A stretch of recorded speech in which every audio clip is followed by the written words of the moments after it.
Welcome to QuikCodes. In this video, we'll go over a quick lab simulation where I will show you how to put in your own IP address into your network device. This network device can be your iPad, your mobile device, your desktop, or wherever else that can connect to the internet and communicate with other devices on the network. As you see in this lab simulation, we already have the information we need to have this iPad to connect with the network. It has the IP address, which is going to give its identity.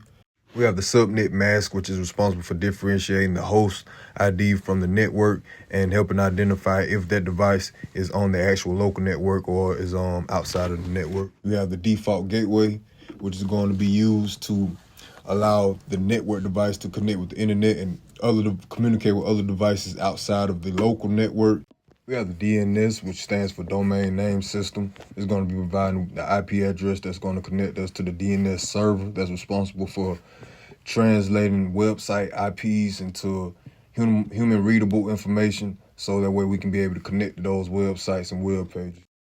So to begin, we're going to look for the settings. And as you see, it's already taking us to Wi-Fi. And then Wi-Fi, we want to click on under networks. We want to click on this eye icon. And it's already set to DHCP.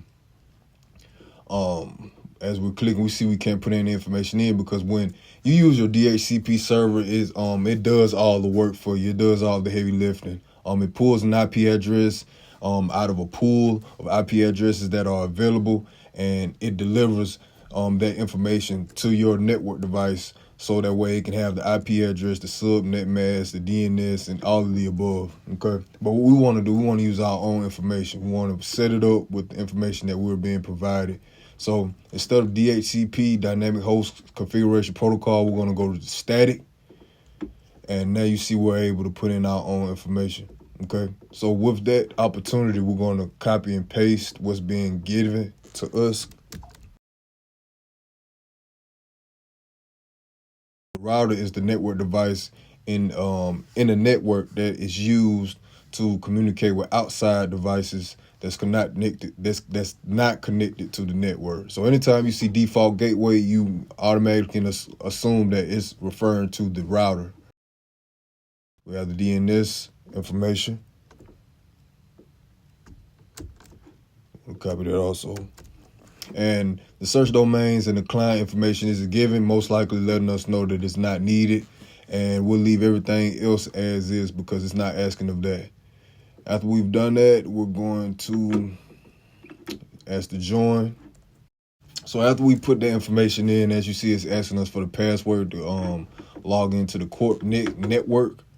And with this information being given, we're going to copy and paste the credentials as follows. After doing so, we're going to press join on the right side. And looks like we're clear.